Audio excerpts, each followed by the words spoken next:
കോതമംഗലത്ത് ബോധി കലാ സാംസ്കാരിക സംഘടനയുടെ പുസ്തകോത്സവത്തിന് തുടക്കം കുറിച്ചു. State library council doctor K V. Kunhikrishnan പുസ്തകമേളയുടെ ഉദ്ഘാടനം നിർവഹിച്ചു. വിവിധ ഭാഷകളിലെ പ്രമുഖ പ്രസാധകരുടെ നൂറുകണക്കിന് പുസ്തകങ്ങളാണ് വായനക്കാർക്കായി മേളയിൽ ഒരുക്കിയിരിക്കുന്നത്. കോതമംഗലം റവന്യൂ ടവർ അങ്കണത്തിൽ വെച്ചാണ് ബോധി കലാ സാംസ്കാരിക സംഘടനയുടെ പുസ്തകോത്സവവും സാംസ്കാരികോത്സവവും സംഘടിപ്പിച്ചത്. State library council president doctor K V. Kunhikrishnan ഉദ്ഘാടനം നിർവഹിച്ചുകൊണ്ട് മുഖ്യപ്രഭാഷണം നടത്തി. ബോധി പ്രസിഡന്റ് പി. സതീഷിന്റെ അധ്യക്ഷതയിൽ കെ.ഒ. കുര്യാക്കോസ്, സി.കെ. വിദ്യാസാഗർ, സോണി മാത്യു, പി.എച്ച്. ഷിയാസ് എന്നിവർ സംസാരിച്ചു. കൈത്താളം, നാടൻ പാട്ടുകളും അവതരിപ്പിച്ചു. വിവിധ ഭാഷകളിലെ പ്രമുഖ പ്രസാധകരുടെ നൂറുകണക്കിന് പുസ്തകങ്ങൾ വായനക്കാർക്കായി മേളയിൽ പ്രദർശിപ്പിച്ചിട്ടുണ്ട്. 8 ദിവസം നീണ്ടു നിൽക്കുന്ന ഈ മേളയിൽ ദിവസവും വിവിധ കലാപരിപാടികളും ഒരുക്കിയിട്ടുണ്ട്. 13ാമത് പുസ്തകോത്സവവും സാംസ്കാരികോത്സവവും ഇന്ന് ആരംഭിക്കുകയാണ്.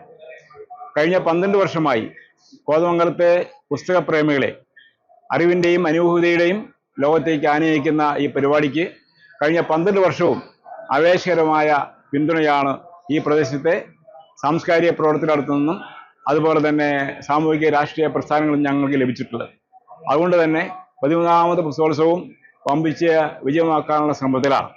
ഈ ഇന്നത്തെ പ്രത്യേക സാഹചര്യത്തിൽ അറിവിൻ്റെ ചക്രവാളങ്ങൾ വികസിപ്പിക്കാനും കേരളം ഒരു വിജ്ഞാന സമ്പദ് വ്യവസ്ഥയിലേക്ക് കടന്നു പോകുന്ന അവസരത്തിൽ പുതിയ തലമുറയെ അറിവിൻ്റെയും വിജ്ഞാനത്തിൻ്റെയും മേഖലയിലേക്ക് കൈപിടിച്ചു വരുത്തുന്നതിനുള്ള ധീരമായ ശ്രമത്തിൻ്റെ ഫലമായിട്ടാണ് ഞങ്ങൾ ഈ പരിപാടി സംഘടിപ്പിക്കുന്നത്. News bureau, Kothamangalam. ആദ്യ കാഴ്ചയിൽ നിങ്ങളുടെ മനസ്സിൽ പതിയുന്ന ലൈറ്റ് വെയ്റ്റ് സ്വർണ്ണാഭരണങ്ങളുടെ വൈവിധ്യമാർന്ന കളക്ഷൻസ്. 250 മില്ലി മുതലുള്ള കുട്ടിവളകൾ, 1.5 ഗ്രാമിൽ തുടങ്ങുന്ന മാലകൾ, 2 ഗ്രാം മുതലുള്ള വലിയ വളകൾ. Aleena golden diamonds.